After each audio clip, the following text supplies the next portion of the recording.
May isang bansa sa malayong silangan, upirang ngalan perlas ng silanganan. Kagandahan nito ay walang katulad, dito't pilak bulaklak ay namumukadkad.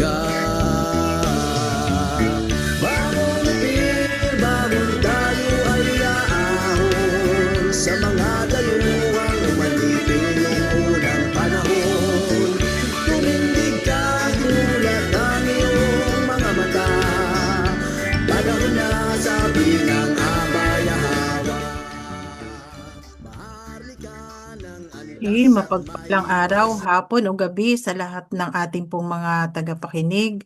At muli, salamat sa ating alhayam sa pagpapatuloy ng ating talakayan. Ngayon po ay ating patuloy na tatalakayin ang ikalawang aklat ng mga hari. Samahan niyo kaming muli sa pag, ah, paglalakbay ng mga pinagdaanan ng ang mga hari ng Israel. Okay, dito na po tayo sa Kabanata 5. Okay po. Kabanata 5. Pagpapagaling kay Naaman mula sa Ketong. Si Naaman ay commander ng hukbo ng hari ng Aram. Siya ay isang dakilang tao sa mata ng kanyang Panginoon at pinapahalagahan dahil sa tagumpay na ibinigay ni Yahweh sa Aram sa pamamagitan niya. Siya ay isang magiting na mandirigma, ngunit may ketong siya. Lumabas ang mga pangkat ng mga mananakop mula sa Aram at dinala ang isang batang babae mula sa Israel. At siya ay naging aliping babae ng asawa ni Naaman. Sinabi niya sa kanyang among babae, kung sana ay makita ng aking Panginoon ang propeta sa Samaria, siya ang magpapagaling sa kanya na kanyang ketong. Pumunta si Naaman sa kanyang Panginoon at ipinaalam ang sinabi ng batang babae mula sa Israel. Sumagot ang hari ng Aram, sige, pumunta ka. Magpapadala ako ng liham sa hari ng Israel. Kaya't umalis si Naaman na may dalang 10 talento ng pilak, 6,000 shekel ng ginto at 10 terno ng damit. Ang liham na dinala niya sa hari ng Israel ay nagsasabi, sa liham na ito, pinapadala ko ang aking alipin na si Naaman upang pagalingin mo siya sa kanyang ketong. Nang mabasa ng hari ng Israel ang liham, pinunit niya ang kanyang mga damit at nagsabi, ako ba ang alhayam? Maaari ba akong pumatay at magbuhay muli? Bakit ako pinadalhan ng tao na ito upang magpagaling ng ketong? Makikita mo, hinahanap niya lang ang dahilan upang makipag-away sa akin. Nang marinig ni Elisha, ang propeta ng alhayam, na pinunit ng hari ng Israel ang kanyang mga damit, pinadala niya sa kanya ang mensaheng ito. Bakit mo pinunit ang iyong mga damit? Ipatingin mo sa akin ang lalaki at malalaman niya na may propeta sa Israel. Kaya't pumunta si Naaman na may daladalang mga kabayo at karo at tumigil sa pintuan ng bahay ni Elisha. Ipinadala ni Elisha ang isang mensahero upang sabihin sa kanya, pumunta ka, maghugas ka ng 7 beses sa ilog Jordan at ibabalik ang iyong laman at magiging malinis ka. Ngunit umalis si Naaman, nagalit at nagsabi, akala ko ay lalabas siya upang dumaan at magdasal sa pangalan ni Yahweh na kanyang alahayam. Ipapatong ang kanyang kamay sa aking ketong at pagagalingin ako.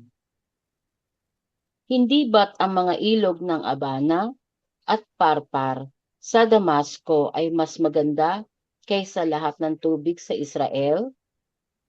Hindi ba ako makakapaglinis doon? Kaya tumalikod siya at umalis ng galit.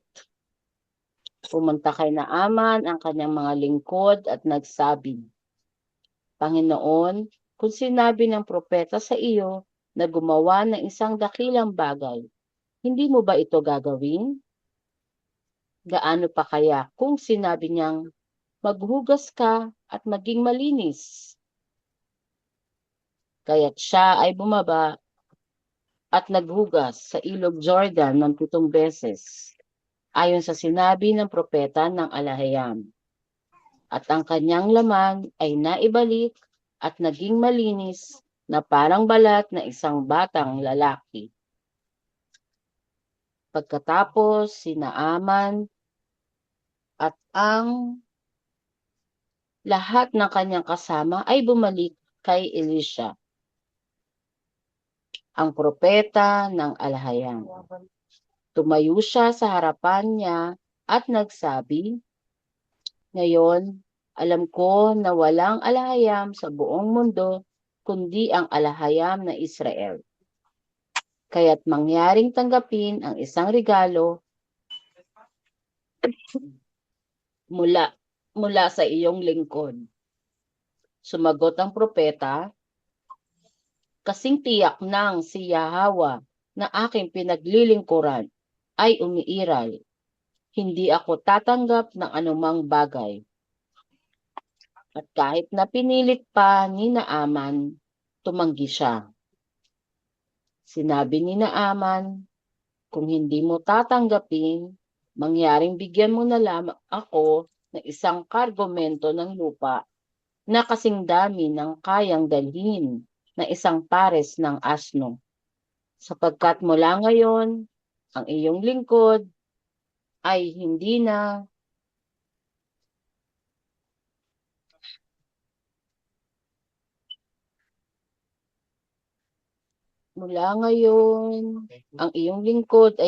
maghahandog ng mga hain at sakripisyo sa mga idolo, kundi sa makapangyarihang Yahweh ang alahayam.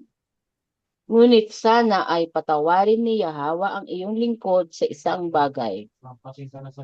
Kapag pumasok ang aking Panginoon sa templo ni Rimon upang yumuko at siya ay nakaakbay sa akin, at ako ay kailangang yumuko doon. Doon din sa templo ni Rimon, sana ay patawarin ni Yahweh ang iyong lingkod. Sumagot si Elisha, pumunta ka ng payapa. Nang makalayo si Naaman, si Gehazi, ang lingkod ni Elisha na propeta ng Alahayam, ay nagsabi sa sarili, napakadali ng pakikitungo ni Elisha kay Naaman na Arameo sa hindi pagtanggap sa mga regalong iniaalok nito. Kasing tiyak nang umiiral si Yahweh na aking pinaglilingkuran, hahabulin ko siya. Kaya't hinabol ni Gehazi si Naaman. Nang makita siya ni Naaman na tumatakbo patungo sa kanya, bumaba siya mula sa kanyang karo upang salubungin siya. Ayos ba ang lahat? Tanong niya. Sumagot si Gehazi, ayos naman. Ipinadala ako ng aking Panginoon upang magsabi, 2 batang lalaki mula sa mga propeta ang dumating sa akin mula sa kabundukan ng Efraim. Mangyaring magbigay sa kanila ng 1 talento ng pilak at 2 pares ng damit. Sige, kunin mo ang 2, sabi ni Naaman. Pinilit ni Naaman na tanggapin ito at pagkatapos ay ipinasok ang 2 talento ng pilak sa 2 bag, pati na ang 2 pares ng damit. Ibinigay niya ito sa dalawang lingkod niya at dinala nila ito sa harap ni Gehazi. Nang makarating si Gehazi sa burol, kinuha niya ang mga bagay mula sa mga lingkod at itinago sa kanyang bahay.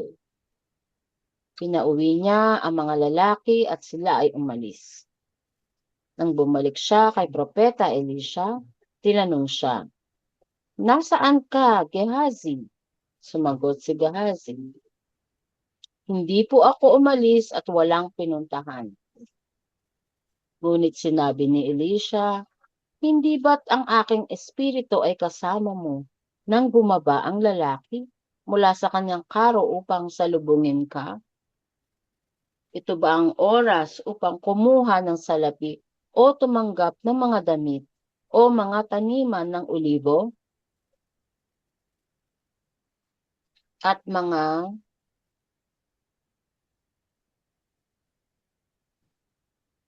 mga ubasan o mga kawan at mga baka o mga alipin? Mananatili sa iyo at sa iyong mga anak ang ketong ni Naaman magpakailanman."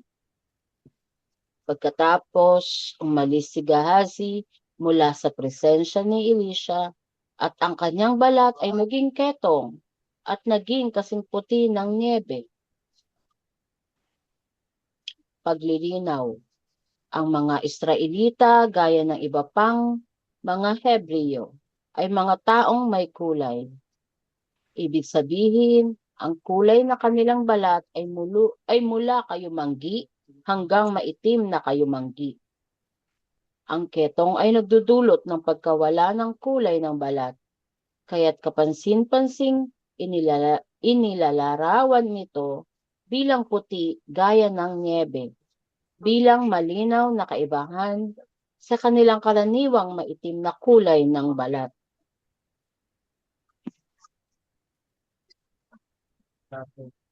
Any comments po? Okay. Ano ko lang yung sa verse 1, tagumpay na ibinigay ni Yahweh sa Aram. Ibig sabihin, di ba, inanoint ang kanilang hari ng Aram. So, siguro, ginamit ng alahay mo Aram. Kasi kung hindi nagtagumpay ang Aram, baka Greek na ang salita ng Messiah nung panahon na yon.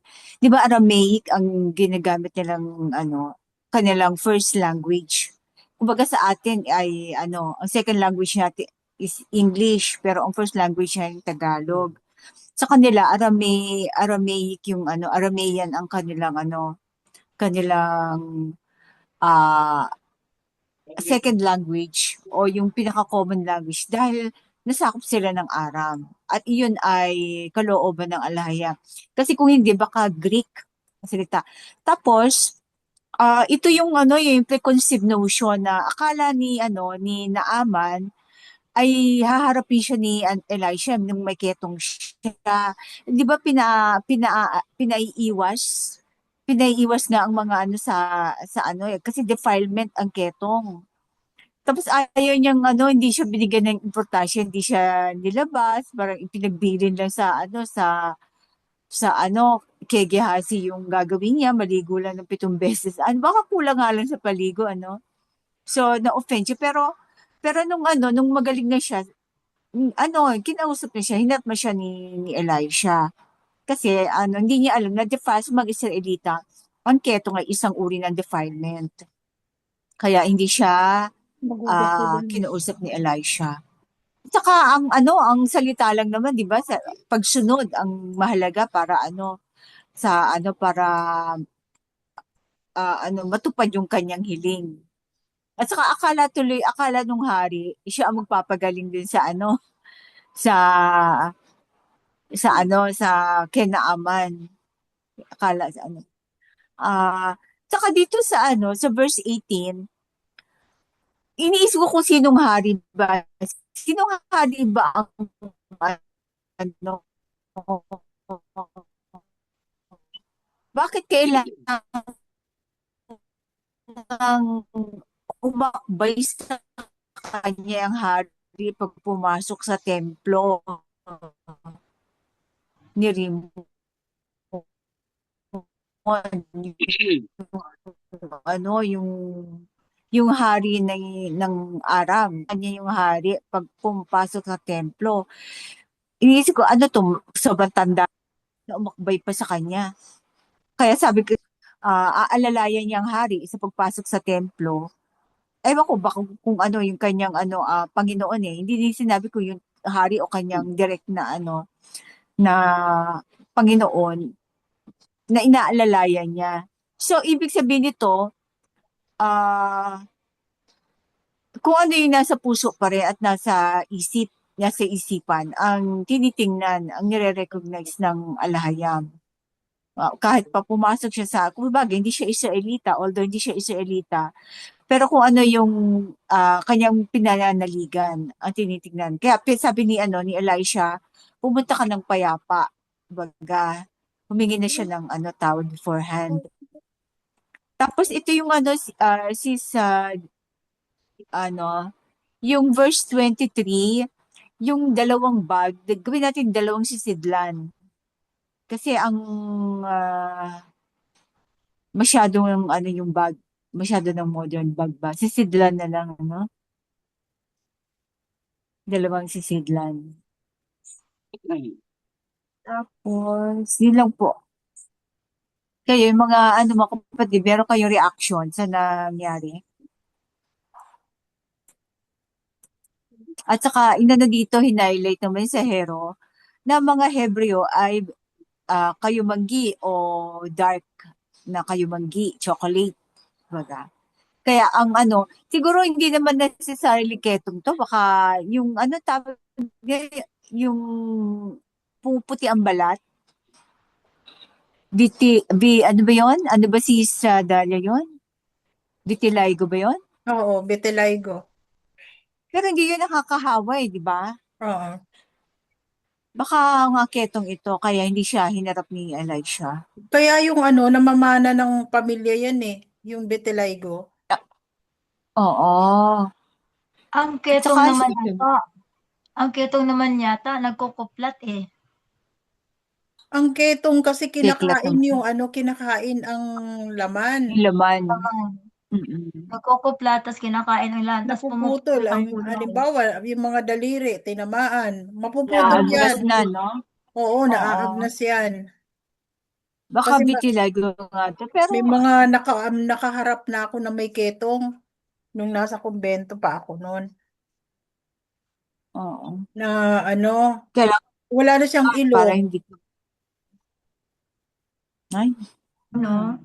Wala na siyang mga daliri. Pero hindi naman nangangamit, hindi katulad ng diabetic Hindi na naman. nabubulok.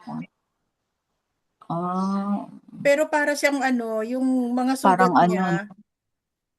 Parang niya, parang bulutong na may mga tubig-tubig. hindi gumagaling din, no?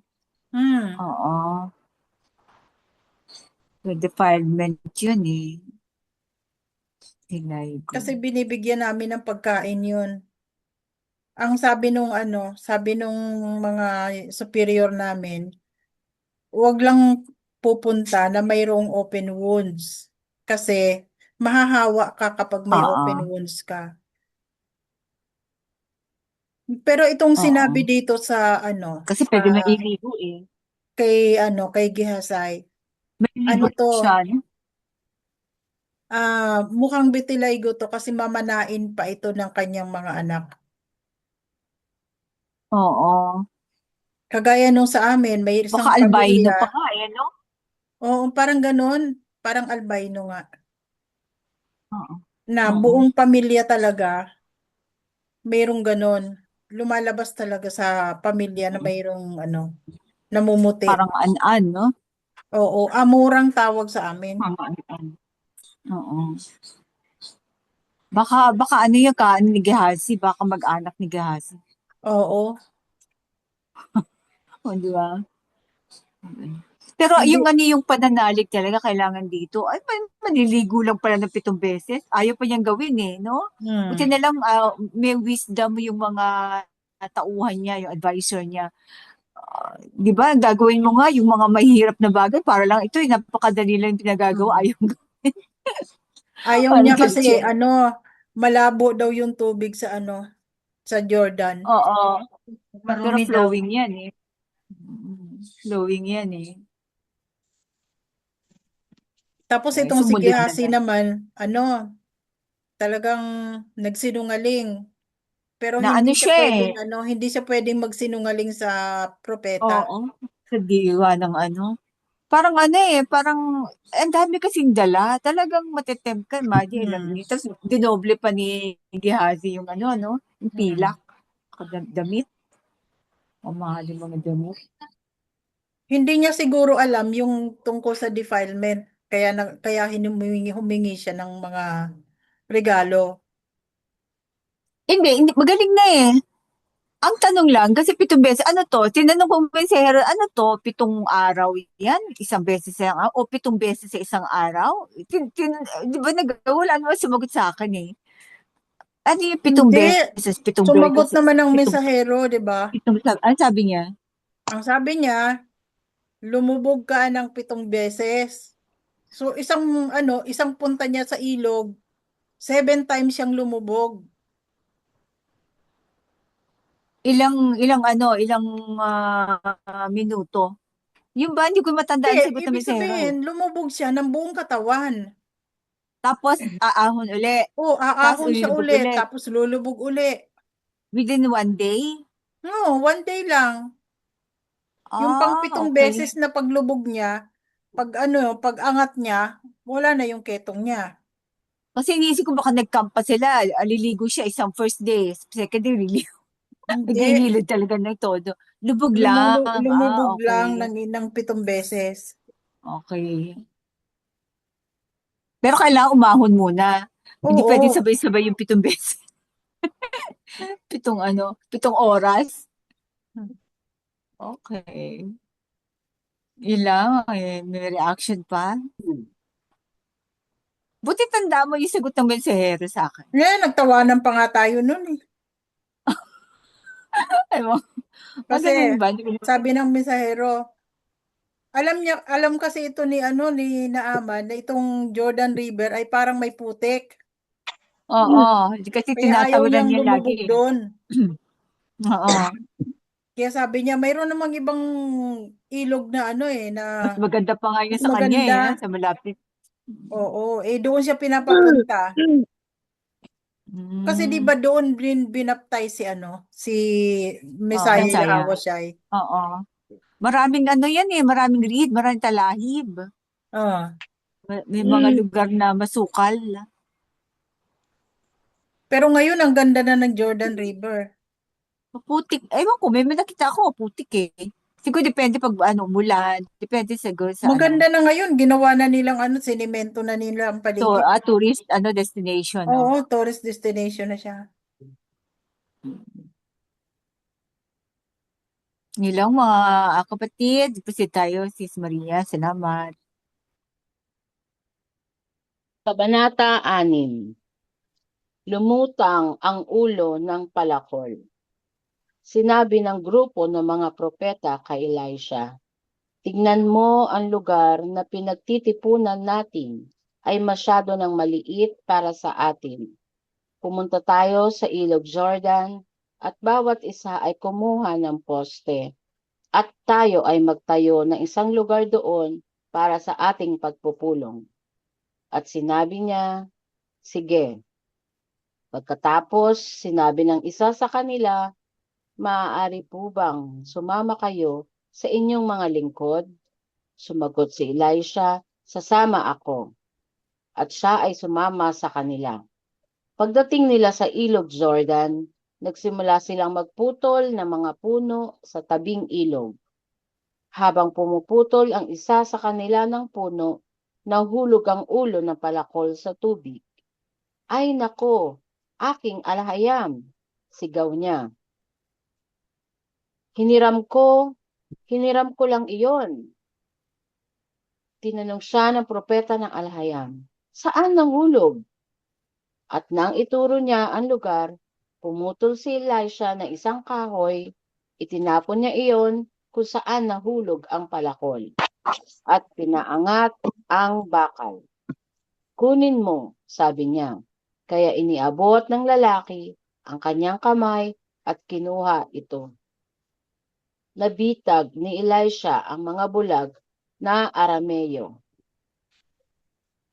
Ngayon, ang hari ng Aram ay nakikipagdigma sa mga Israelita.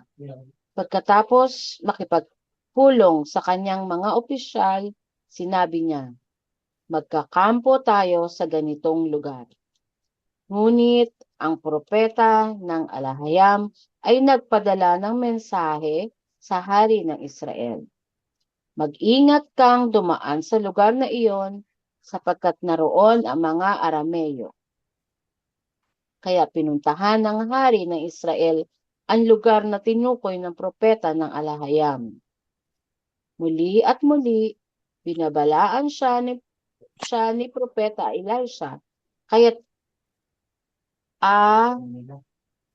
laging nag-iingat ang hari sa mga lugar na iyon. Nagalit ang hari ng Aram sa nangyayari. Tinawag niya ang kanyang mga opisyal at sinabi, sabihin niyo sa akin, sino sa inyo ang kampi sa hari ng Israel? Sumagot ang isa sa kanyang mga opisyal, wala po, mahal na hari. Ngunit si Elisha, ang propeta ng mga Israelita, ay nagsasabi sa hari ng Israel na mga salitang sinasabi ninyo maging sa inyong silid tulugan. Sinabi ng hari, hanapin ninyo kung saan siya naroon, upang makapagpadala ako ng mga lalaki at hulihin siya. At may nag-ulat, nasa Dothan siya. Kaya nagpadala ang hari ng kabayo, karo, at isang malaking hukbo.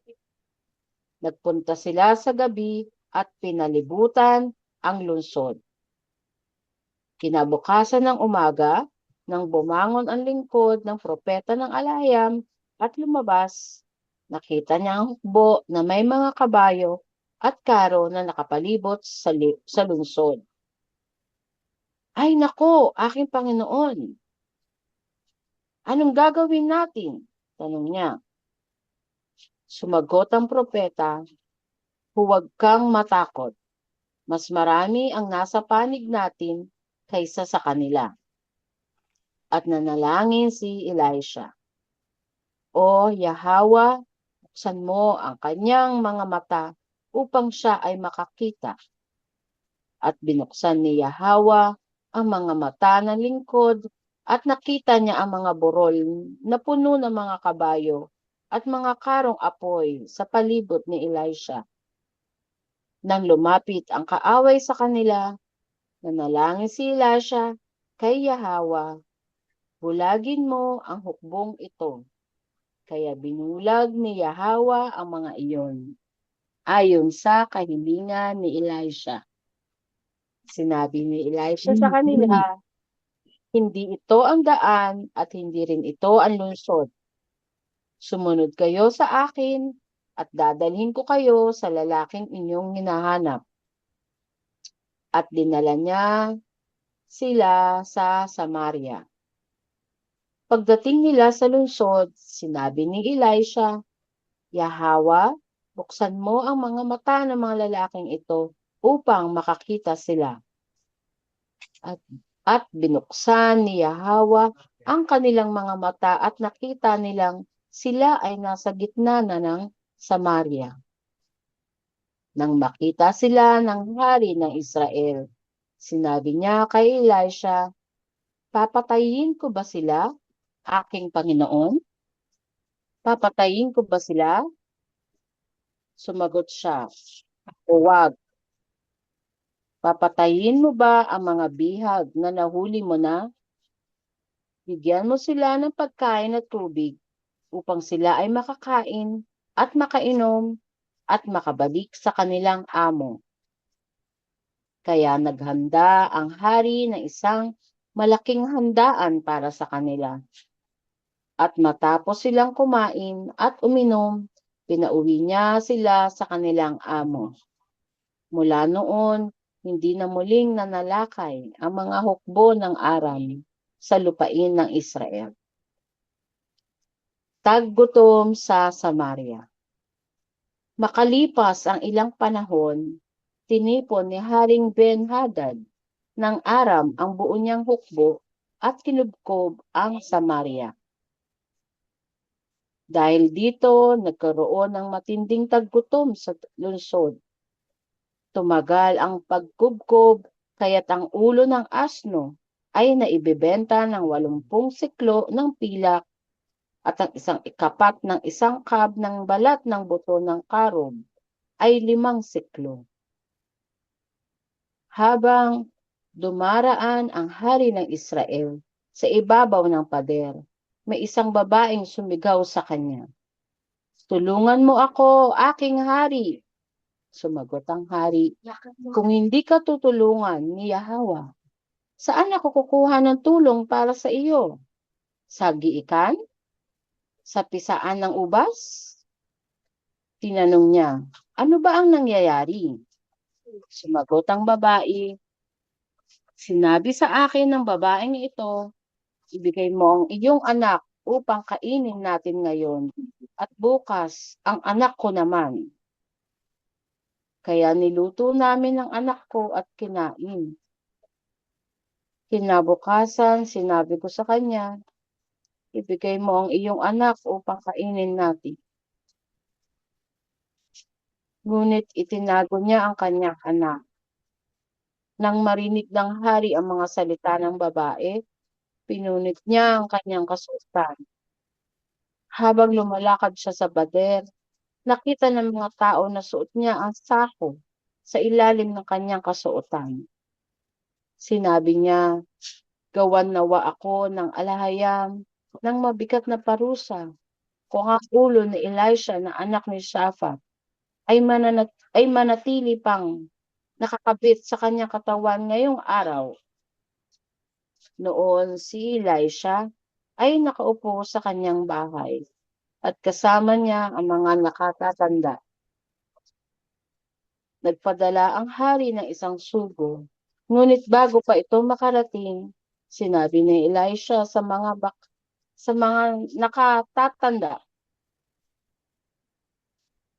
"Hindi ba't nakikita ninyo kung paanong ang mamamatay taong ito ay nagpapadala ng sugo upang putulin ang aking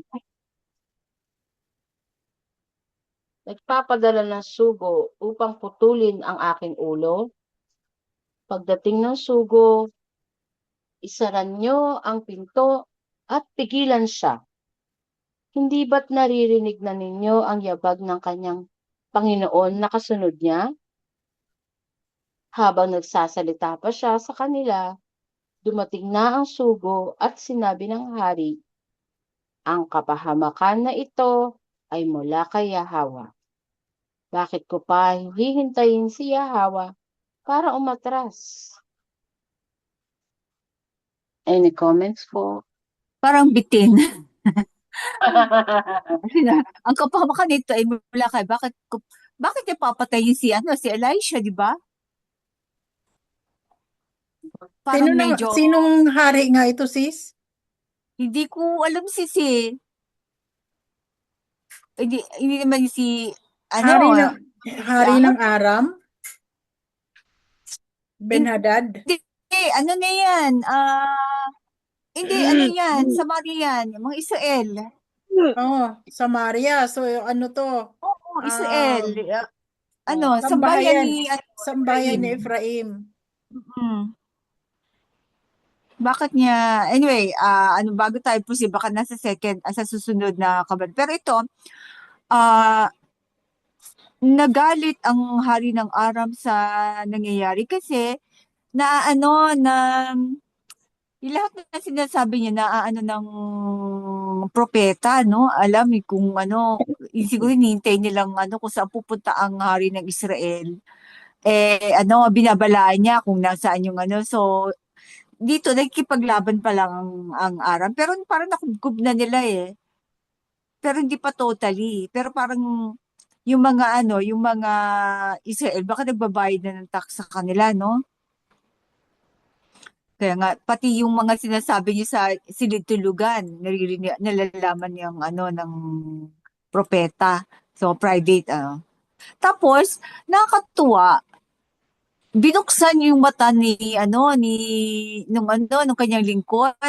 Pinakita ng propeta yung mga kasama nilang ano. Iniisip ko itong mga karwahe na mas marami nga sa panig nila. Ano nga ba yung mga karwahe, hukbo, na yung mga kabayo at karo na nakapalibot sa lungsod. Si ano pa to? Yun? Si Joram. Hindi ba si Gehazi, si Joram na to? Hindi, si Si Joram na Joram pala yung ang ano? hari. Okay. Kay Joram ba to? Hmm. Kasi nung si Elisha nang naging propeta, naglingkod siya kay ano, Joram, kay di ba anak ni kay Ahab? Joram, Ay, ni ano? anak ni Anak ni Ahazia, Baash ba yun? Ahazia. Oo.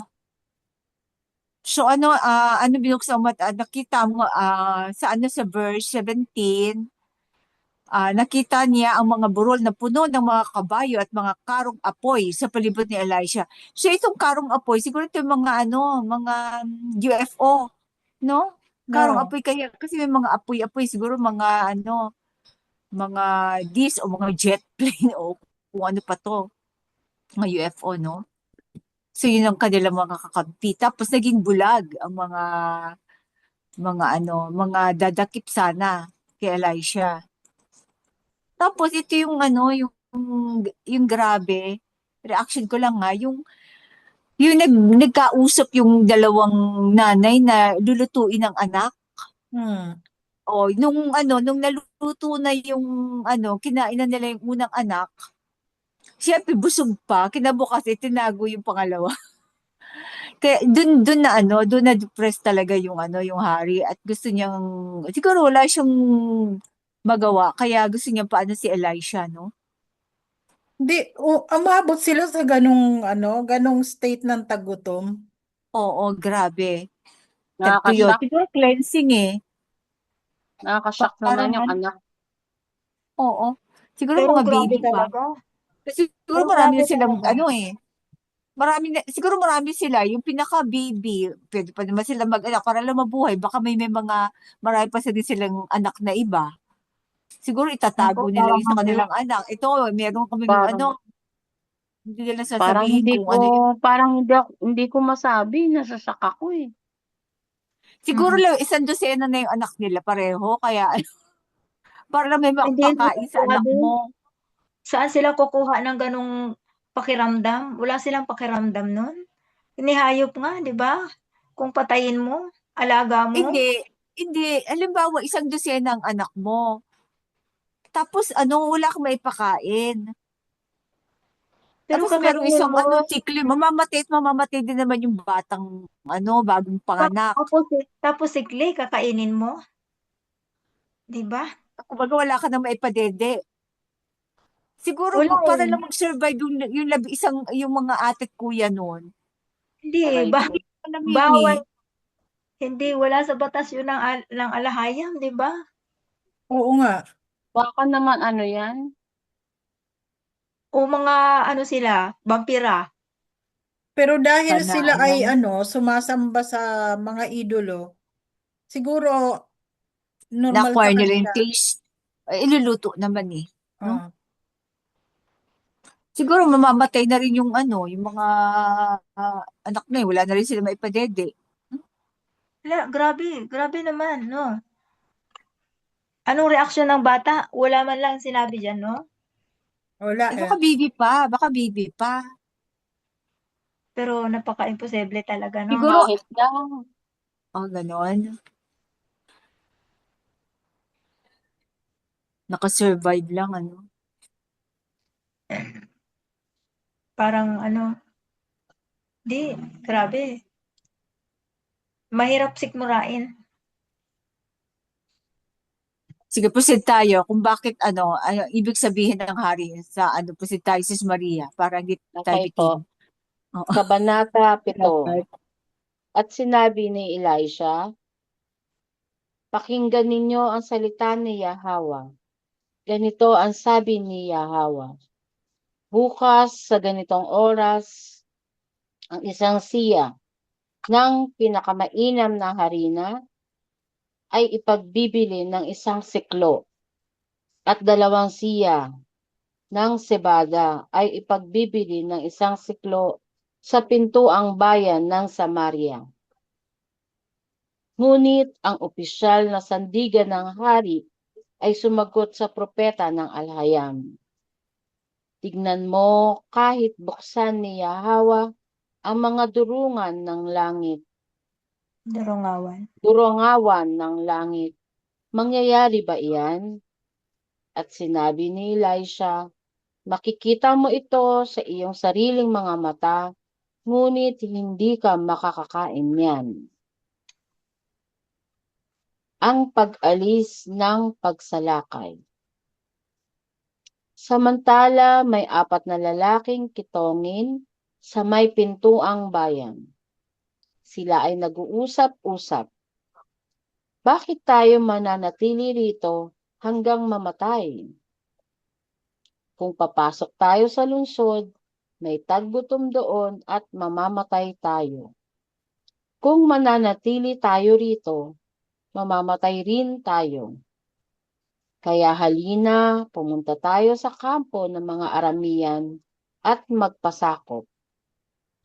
Kung bubuhayin nila tayo, mabuti.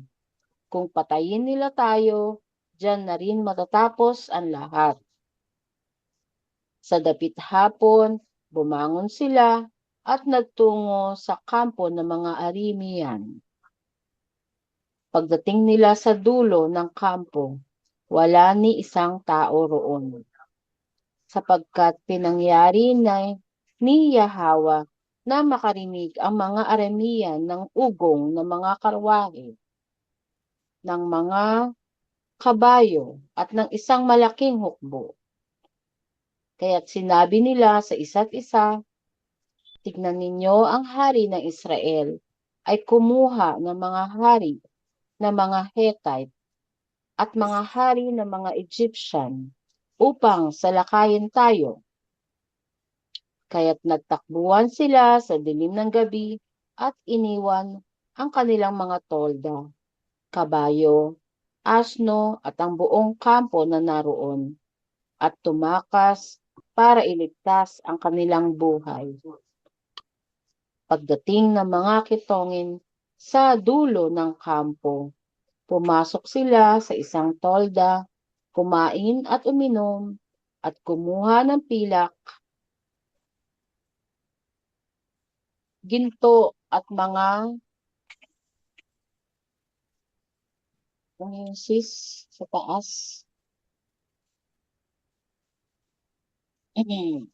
Pagdating ng mga kitongin sa dulo ng kampo, pumasok sila sa isang tolda, kumain at uminom, at kumuha ng pilak, ginto at mga kasuotan, at itinago ang mga iyon.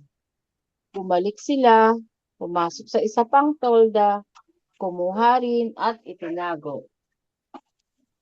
Nang magkagayon, sinabi nila sa isa't isa, hindi tama ang ginagawa natin.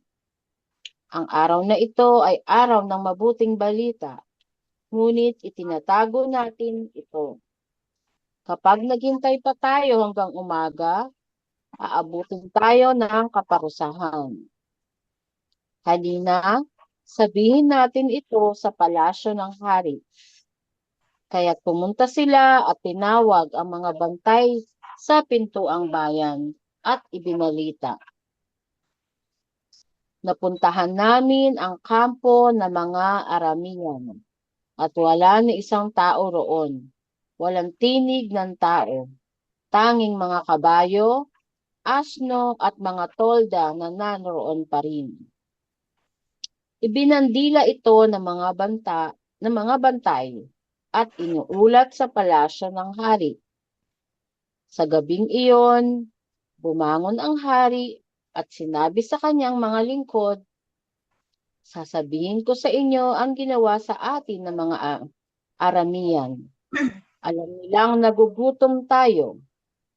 Kaya iniwan nila ang kampo upang magkubli sa parang iniisip nila, kapag lumabas sila sa lungsod, uhulihin natin sila ng buhay at papasok tayo sa lungsod. Ngunit isa sa kanyang mga opisyal ang nagsabi, ipag-utos ninyo na kumuha ng 5 sa natitirang kabayo. Ano ba ang mangyayari sa kanila? Kundi gayon din sa ating lahat na natitira rito. Kaya't ipadala natin sila upang alamin kung ano ang nangyari. Kaya't pumila sila ng 2 karwahe na may kabayo at ipinadala ng hari ang mga ito upang sundan ang hukbo ng mga Aramean. Sinabi niya, alamin ninyo kung ano ang nangyari. Sinundan nila ang mga ito hanggang sa Jordan at nakita nilang nagkalat sa daan ang mga kasuotan at kagamitang itinapon ng mga Aramean habang tumatakas. Kaya't bumalik ang mga sugo at ibinalita ito sa hari. At lumabas ang mga tao at sinamsam ang kampo ng mga Aramean. Kaya ang isang seya ng pinakamainam na harina ay ipinagbili ng 1 siklo at 2 siya ng zebada ay ipinagbili ng 1 siklo ayon sa salita ni Yahweh. Samantala, ang opisyal na sandigan ng hari ang inilagay sa pagbabantay sa pintuan ng bayan. Ngunit siya ay niyurakan ng mga tao at namatay. Ayon sa sinabi ng propeta ng Alahayam, nang siya ay suguin ng hari. At nangyari ang ayon sa sinabi ng propeta ng Alahayam sa hari. Bukas sa ganitong oras, ang 1 siya ng pinakamainam na harina ay ipagbibili ng 1 siklo at 2 siya ng sibada ay ipagbibili ng 1 siklo sa pintuang bayan ng Samaria. Ang opisyal na sumagot noon sa propeta ng Alahayam, tignan mo, kahit buksan ni Yahweh ang mga durangawan ng langit, mangyayari ba iyan? At sinabi ng propeta, makikita mo ito sa iyong mga mata, ngunit hindi ka makakakain niyan. At gayon nga ang nangyari sa kanya. Siya ay niyurakan ng mga tao sa pintuan ng bayan at namatay. Ano ko lang yung niyurakan. Ano yun? Baka stampede. Hindi kaya mas bagay yung natapakan? Kasi parang niyurakan parang symbolic eh. Niyurakan ay Natapakan. parang inalipusta lang ito eh. Oo, natapakan na lang. Natapakan. Oo. Siyempre stampede eh. Gawin nating natapakan. So yan ang kaparusahan pag nagdududa ka. Walang pananalig. So nagkatotoo yung niya. Kasi tingnan mo kahit buksan ni Yahweh, parang pinagdudahan niya kakayahan ng Alahayam, no? Ayan, tuloy, di siya so sobrang dami siguro nang naiwan na arena, mga na naiwan ng mga Aramean. Kasi mga sundalo malalakas kumain. Kaya sobrang mura ng Bakit ang taggutom ay sa lang, sa lungsod? kasi 'di ba ang Samaria is bulbundukin yan eh. Yan, hindi katulad ng ng sa Aram kasi is fertile, may ilog. At saka yung Samaria is gated siya. 'Di ba merong gate? Siguro dahil pinipigilan sila ng mga ng Aramean, hindi sila makalabas. Hindi sila makapagsaka. Baka may gera that time, no?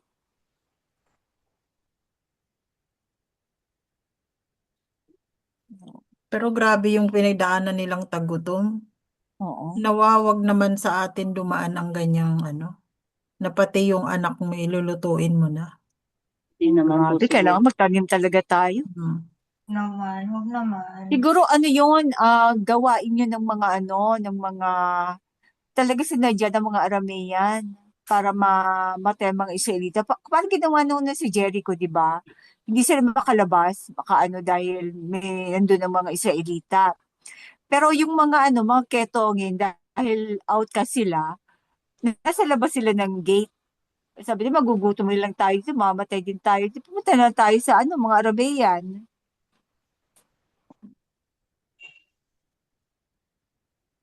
Yung kitungin pa ang kinasangkapan ng Aba, Mm. Kasi nasa labas wala sila sa loob ng gated. Hmm. At saka di ba may mga bell yan sila? May, oo, May mga kling-kling. oo, tsaka sila, gusto kailangan, merong warning na hindi Oo. sila pwede lapitan. Vulgar sa kanila noon, no? Hindi pwedeng hindi pwedeng itago-tago kung anong katotohanan yun talaga. Mm-mm. Masakit kang Pero ketong. yung miracle dito, yung mga pinarinig sa kanila, mga kawal, mga di ba kaya natakot sila eh. Nilagay sa puso nila yung panic, di ba? Yung takot, terror, Sabi ng kaya nagkakawal sila. ng mensahero dito. Actually, ang narinig daw ng mga Aramean, yung kling-kling ng ng mga Ketong. ng mga kitongin. Pero sa Ah, kanilang pandinig, parang hukbo. oh, Oo, baka Oo. nag-e-echo, no? Oo. Sa pandinig nila, Pinalakas isang ng malaking hukbo ang paparating. oh, pinalakas ng alayim tunog, Oo. magnified. kunwari yun, yun yung miracle. Kasi Oo, 'di ba yung mga kitongin, nagbalak na sila na lumabas oo. at Hindi, pupunta sa labas talaga talaga sila sa sila mga nalungsod. Aramean. Kaya nung Oo, marinig ng mga Aramean yung kanilang mga bells, sa pandinig nila isang malaking hukbo ang paparating. oo. Kaya nagsitakas. Siguro hindi sila nakakarinig ng ng mga bells, no? Saka yung sound, no? Acoustic siguro na Mm. magnify. Parang echo. Kung dati, gumagawa ng kababalaghan ng Aba, syempre ngayon, ganun din. Kung talagang loloobin niya lang. Oo. Hmm. Okay po. Ganyan. Sige Ganyan po. yan. Kabanata 8. Ang lupain ng babaeng Shunammite ay muling naibalik. Sinabi ni Elisha sa babae na ang kanyang anak ay binuhay niyang muli.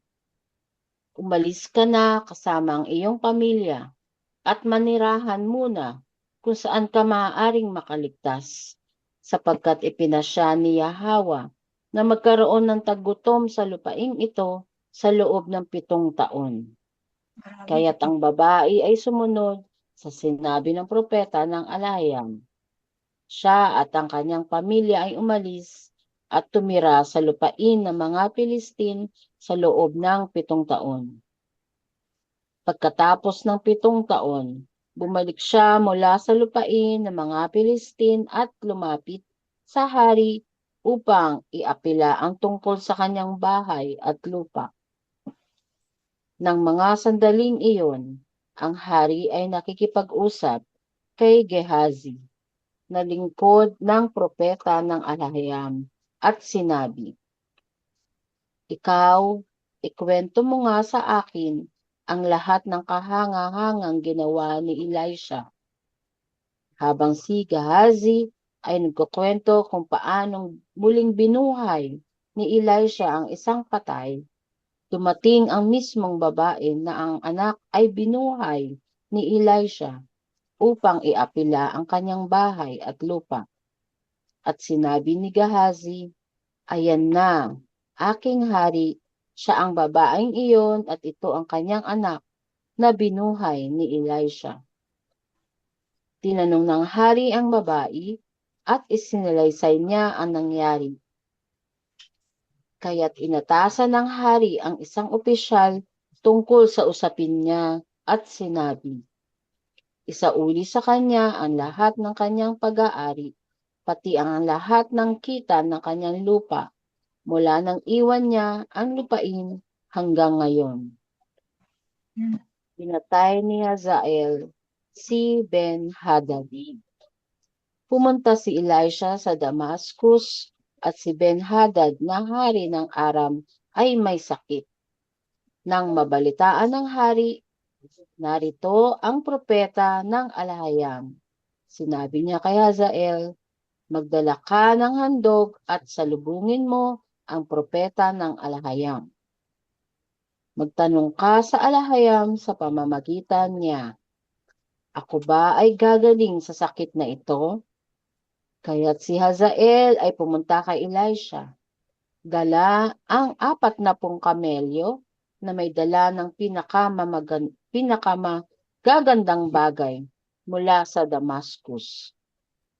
Pumasok siya at sinabi, "Ang iyong lingkod na si Ben-Hadad na hari ng Aram ang nagpadala sa akin upang itanong kung siya ba ay gagaling sa sakit na ito." Sumagot si Elisha, "Sabihin mo sa kanya, ikaw ay tiyak na gagaling. Subalit ipinakita sa akin ni Yahweh na siya ay mamamatay." Tinitigan niya si Hazael ng matagal hanggang sa ito ay nahiya. Pagkatapos, ang propeta ng Alahayam ay tumangis. Tinanong ni Hazael, "Bakit umiiyak ang aking Panginoon?" Sagot niya, "Sapagkat nalalaman ko ang mga kasamaang gagawin mo sa mga Israelita. Susunugin mo ang kanilang mga kuta. Papatayin mo ang kanilang mga kabataang lalaki sa tabak. Dudurugin ang kanilang mga sanggol at lalaslasin ang tiyan ng mga nagdadalang tao." Sinabi ni Hazael, "Paano magagawa ng isang hamak na gaya ko ang ganun?" Sumagot si Elisha, "Ipinakita sa akin ni Yahweh na ikaw ang magiging hari ng Aram." Pagbalik ni Hazael kay Ben-Hadad, tinanong siya, "Ano ang sinabi ni Elisha sa iyo?" Sumagot siya, "Sinabi niya na ikaw ay gagaling." Ngunit kinabukasan, kumuha si Hazael ng makapal na tela, binasa ito ng tubig at inilagay sa mukha ng hari hanggang siya ay mamatay. At si Hazael ang naging hari na kahalili niya. Haring Jehoram, sambahayan ni David. Sa ikalimang taon ni Joram, anak ni Ahab, ng sambahayan ni Ephraim, si Jehoram, anak ni Jehoshaphat, ay naging hari sa sambahayan ni David.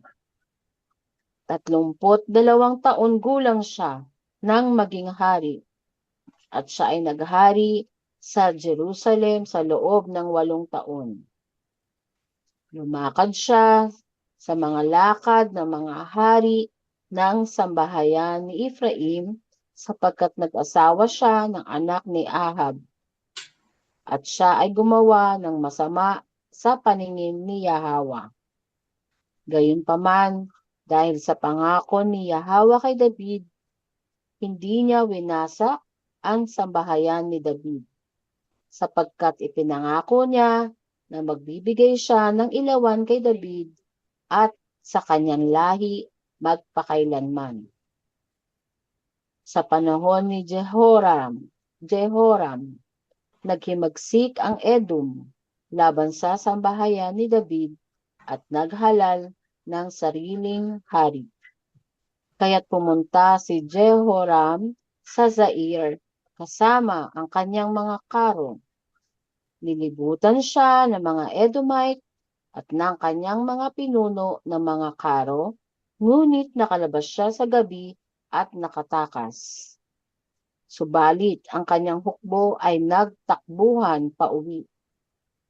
At mula noon, ang Edom ay hindi na muling napailalim sa sambahayan ni David. Noon ding panahong iyon, naghimagsik ang Libna. Ang iba pang ginawa ni Jehoram at ang lahat na nangyari sa kanyang paghahari ay nasusulat sa mga aklat ng mga hari ng sambahayan ni David. Si Jehoram ay namatay at inilibing sa kanyang mga ninuno sa lungsod ni David. At si Ahaziah na kanyang anak ang pumalit sa kanya. Haring Ahaziah, sambahayan ni David. Sa 12 taon ni Joram, anak ni Ahab, ng sambahayan ni Ephraim, si Ahaziah, anak ni Jehoram, ng sambahayan ni David, ay naging hari. Huwag ikalito kay Ahaziah, anak ni Ahab, ng sambahayan ni Ephraim.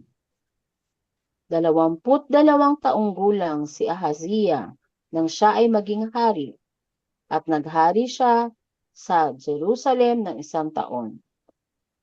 Ang kanyang ina ay si Athaliah, apo ni Omri, ng sambahayan ni Ephraim. Lumakad siya sa masamang mga lakad ni Ahab, sapagkat siya ay nakapangasawa sa anak ni Ahab. Ginawa niya ang masama sa paningin ni Yahweh, tulad ng ginawa ni Ahab. Sumama si Ahaziah kay Joram, anak ni Ahab, sa digmaan laban kay Hazael, na hari ng Aram, sa Ramos Gilead. Doon nasugatan si Joram. Kaya't si Joram ay bumalik sa Jezreel upang magpagaling mula sa mga sugat na natamo sa Ramos sa labanan kay Hazael, na hari ng Aram. At si Ahaziah, anak ni Jehoram, ng sambahayan ni David, ay bumaba sa Jezreel upang dalawin si Joram, anak ni Ahab, sapagkat ito ay sugatan.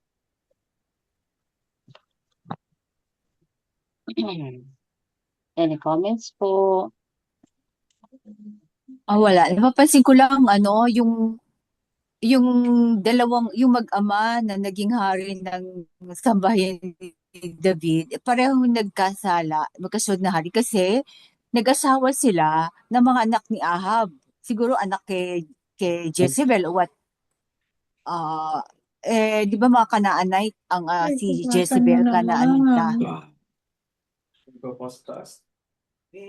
Ano?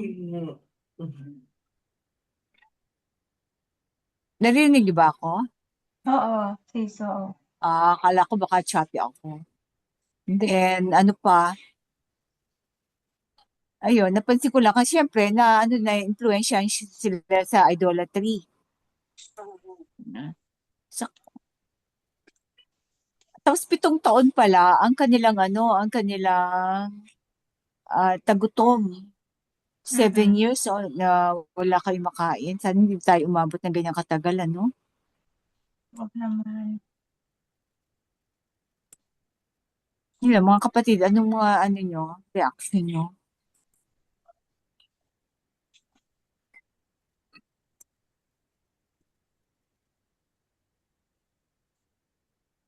Kasi may mga bago sa inyo na maaaring hindi na namin napapansin. Kaya yung reaction nyo ay mahalaga.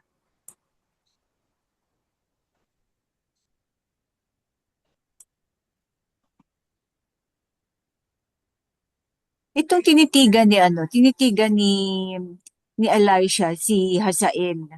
So alam na niya na si Hazael ay magiging hari ng Aram. Tinitigan niya, bakit kaya niya tinitigan? So parang inaano niya na magsinungaling sa hari, ano? Baka yung titig na yun ay pag-uutos na palitan mo na yung hari, no? Hindi kaya inuutusan siya sa pagtitig na Hindi yun? sis, kaya niya tinitigan kasi nakita niya na sa Oo, ano niya, sa mata niya na nakita, na ito na itong magiging si hari. Hazael ang Papatay. papalit. O, kumbaga, tatraidorin niya ang hari at siya ang Oo. papalit. Mm-mm. Pero Hindi. hindi pa alam ni Hazael na gagawin niya yun. Maaring kasama din yung kinabukasan. Kumbaga, bakit ako na isang hamak Hindi lang? ano na, Sila na kumbaga, plano niya na nag-input na, talaga. matagal na. Inis ko Oo, baka in-input sa kanya yung idea na yun. O what? hindi plano Ng niya na alahayam. talaga yun. Matagal na. Nakakita lang siya ng pagkakataon dahil nagkasakit ang hari. Oo. So instead na pagalingin yung hari, pinatay niya. Kaya pala napahiya siya, parang nahiya siya, titigan siya ni no, Hmm. Elisha. Nakita Mm-mm. na kasi ni Elisha sa mata niya kung ano ang gagawin nito ni Hazael. Kaya napaiyak. Hmm. Hindi niya sinabi, no?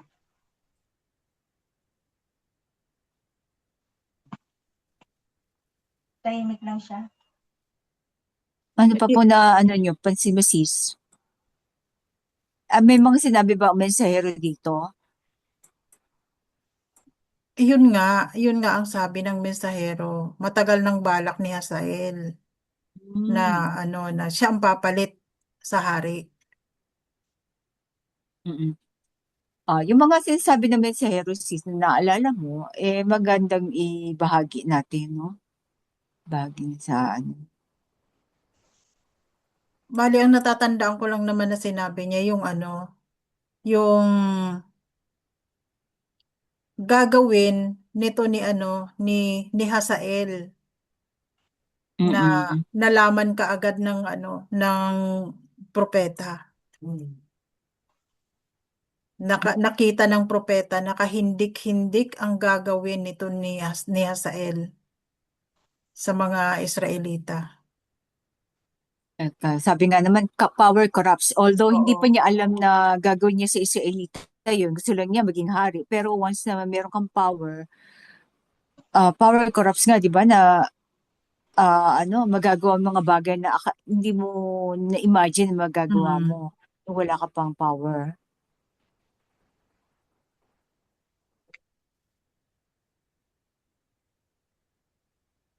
So kaya dito ang Edom ay hindi na napasa ilalim ng Israel. So talaga naging mga rebelde sila sa Israel, no? Mm.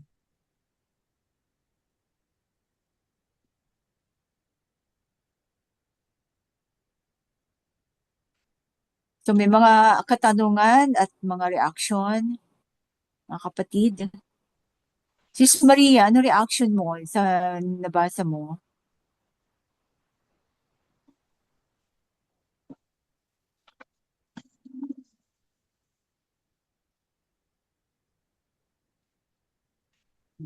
Oo nga, anong reaksyon mo daw? Ah, Nakakashock ikaw po bro, yung pagkain sa mga tao, lalo na sa mga sanggol. Hindi ko sariling anak kinakaya pa, yan. no? Opo, ang hirap, hindi ko mabasa. Nakikita ko pa lang, hindi ko na masabi. Ang sakit.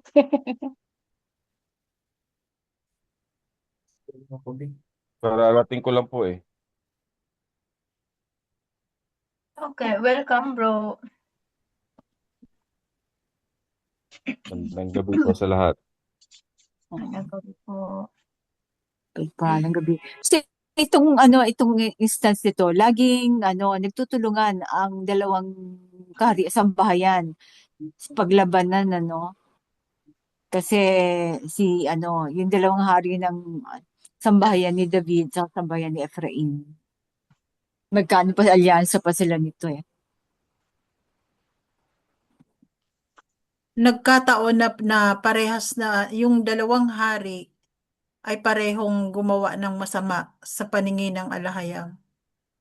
At saka ang kanilang mga dalawang hari at saka yung dalawang hari ng sambayan ni David, yung mag-ama ay napangasawa, parehong anak ni Ni Ahab. Oo. So, talaga magkamag-anak, kumbaga. Magkamag-anak sila. So, Kaya parehong idolaters.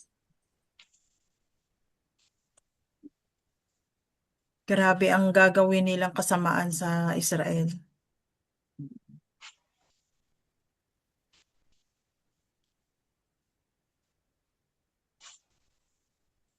Parang ang operya na kung paano tayong sinako Sa ng mga paano? dayuhan. Pero hinayaan nyo na nga ba mangyari Hmm. dahil pa rin ba sa katigasan ng Israelita? Laging gano'n, di ba?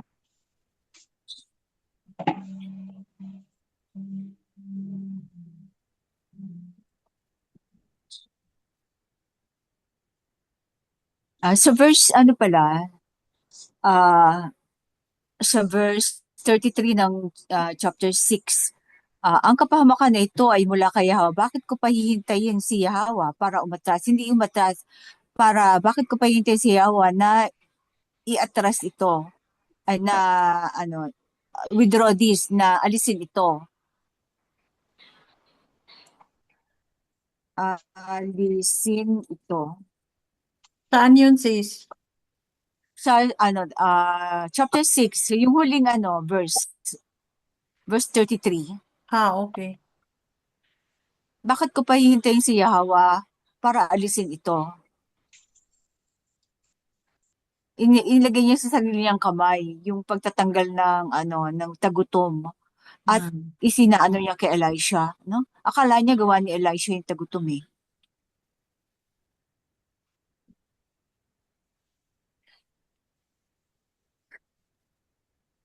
Kasi Okay na. withdraw, para bawiin ito, alisin ito.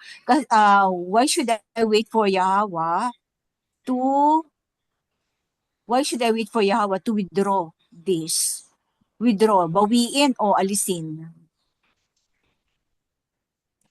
Alisin, Pwede na din. Bakit ko pa hintayin si Yahweh para alisin ito? Ay, alisin na lang. Tanggalin. Bawiin ito. Alisin na lang. Mga kapatid, may tayo? Ano yung tanong kanina ni sis? Ano po yung tanong nyo kanina, sis? Okay, Sis Maria? Hindi. Sis... Ano ba yun? Ano bang code name mo? Salty? Pearl ba? Ha? Spurl? Oo, si Pearl. Tama po ba? Oo. May Apa? tanong ba ako kanya? Ano pa yung tanong nyo, sis? Ano na nga ba tanong ko kaya? Kalimutan ko na tuloy. Yung tungkol sa sa pagkain ng mga bata. Ay, ano ba yun? Hindi. Yung pinatay yung mga bata. Kung bakit hinahayaan ng alahayam? Oo. Ano sabi nito? Ah. Bakit ba? Na mangyari? Oo. Bakit ba hinayaan ng alahayam na mangyari itong yung nabasa natin? Dalawa sila magkapatid pa.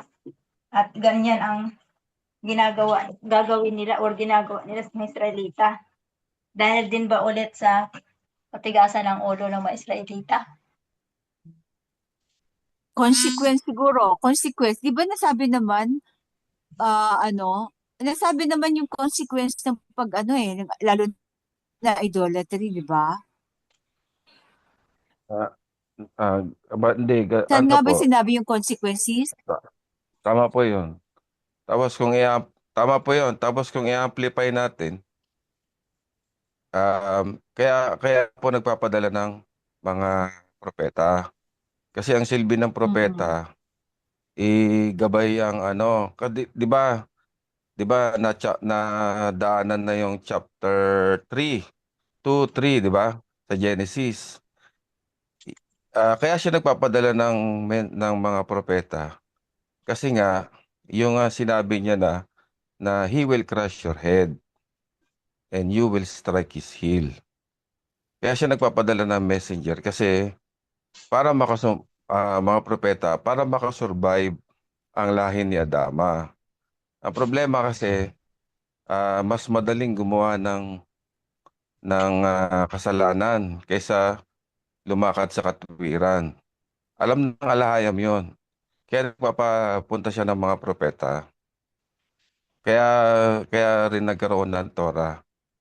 Kasi syempre, hindi naman, ano yan eh, hindi naman palaging may mga righteous na nilalang na Para for darating. continuity, no? Continuity. Oo. Para magkaroon ng continuity, kasi syempre naman, Reminder. alam naman lagi niyang i-display ang kanyang ano, ganun na lang ba? Lagi niyang i-display ang kanyang kabanalan Power. na kapangyarihan para maniwala ang Israelita. Kaya nagkaroon ng Torah. Kasi doon sa Torah, doon Tandaan mo. nakasulat lahat. Oo, lahat ng mga tanda na mga ginawa ng propeta. Yun ang silbi ng propeta. Sa Kaya kabatas. kaya para ma-prevent yung mga ganyang pangyayari. Kaso nga lang dahil sa kasalanan, hindi napupunta pa rin doon. Napupunta pa rin doon sa mga sinabi ng ating alahayam. Napupunta pa rin. Iniiwas niya nga mangyari yon eh. Kaya may propeta, iniiwas niya. Kaso lang, iniiwas niya, yung manibela, doon pa rin pumunta. Yun ang problema. Hindi niya Madaling hinahayaan. makalimot kasi ang mga Israelita eh. Madaling Hindi makalimot. niya Hindi hina... katulad ng mga Muslim. Nasa kultura na nila yun, no? Bata pa lang, Hmm. tinuturo na yung mga Hindi, sis, nasa batas. kultura naman natin. Nasa kultura naman natin. Ang problema Kaya lang lang, nasakop tayo, no? napupunta sa idolatry. Sa hindi ko sa hindi ko na bakit hanggang panahon na yon napupunta sa idolatry. Dahil nga sa desire. Dahil din sa nalalabag yung ano ba yun doon sa sa Ten Commandments na wag mong pagnanasahan o ang pag-aari ng iba. Pangilan ba yun? Pangilan ba yun, sis? Ah, ng iyong 9 ba? kapitbahay. 9 9? ba yun? 9 or 8? 9 ba yun? Oo. Oo, Desire. Do not oo, covet. At saka hindi oo, kasi nag-aasawa sila ng hindi Hebreo, ng oo, Kanaanite oo. pa. Tapos, 'di ba ang ano pa nga, ang sabi pa nga ng ating Yahweh the Son, Yahweh the Father, huwag ka magko-cross ng lahi, huwag ka magko-crossbreed. Kang Crossbreeding. huwag kang papatol sa kabila. Doon ka lang sa ano mo. Kung nasa Israelita ka, doon sa Israelita. Hindi ko nga alam kung ikaw ay tribe of Ephraim, pwede kang mag-asawa ng tribe of Manasseh o tribe of Judah. Hindi yun ang hindi ko alam. Pero Pwede, ibig pwede sabihin, bro. pwede, Kaya wag lang, lang sa mga hintil. yung babae. Kaya lang Ah, kasi yung lupain ng walang, pag ang oo nga babae pala. may Oh. mana, Mhm. pag babae may sariling mana, dapat sa sariling agib Ah, para hindi lumabas yung lupa. sa mana, Oo. sa mana. Hanggat ang ating iba pang mga hindi gising, hanggat napupunta sa idolatry, hanggat naandyan sila sa Babylonian system, magpapatuloy at magpapatuloy. Magpapatuloy at magpapatuloy. Yung sinasabi dun sa Genesis chapter 3. Ayun lang po, mga kapatid. Maraming salamat. Oo nga bro, mukhang malapit na yun kasi million na yung ating viewers. Hindi pa panahon. Nasa aba ang control. Kung sino ang makakatagpo, makakaano ng ating ng torang itinama ng mensahero. Diba? Kaya kung magkakaroon man ng kaguluhan sa ibang sa ibang parte Daigdig. ng Shemite territory, hindi diyan ang talaga. Hindi diyan ang pagtutuos. Ang pagtutuos talaga nandito. Pero hindi parang mawasa. Oh. Dito yung 7 Assembly.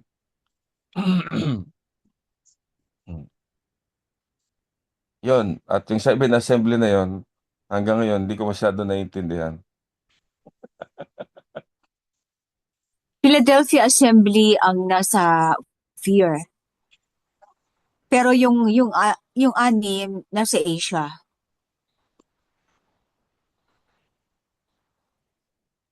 Okay. So, yun. Ngayon, ang tanong, hindi, mamaya na lang yun pag nag-ending na tayo, may tanong pa ako isa. Sige. Oh, may musika ba? May musika tayo, sis, no? Ito na lang, Opir. Salamat mga kapatid. Be blessed. Shalom. Be blessed. Be blessed po. Salamat po. Be blessed, shalom.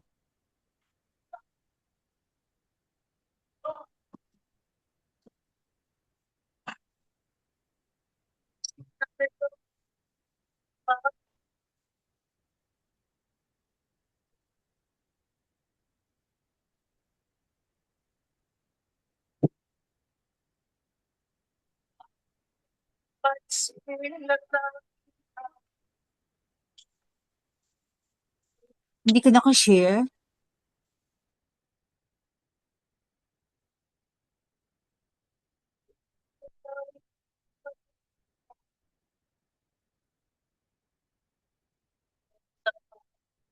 Naniniwala na ang taon tayo ay sinakop nila, pagpatay at panganipin ay ginawa.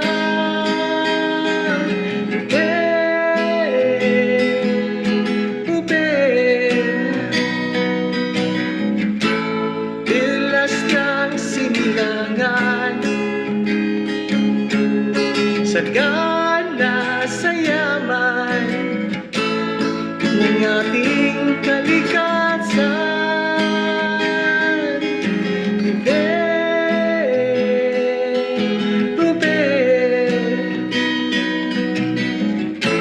ika'y lahing nidyutan, lahing pinili ng ating alaya. Halalaya, halaya.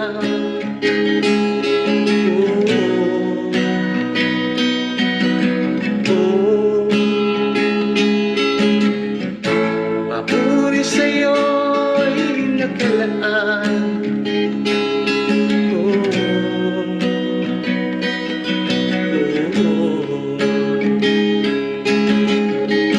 Maraming buhay na ay nasayang.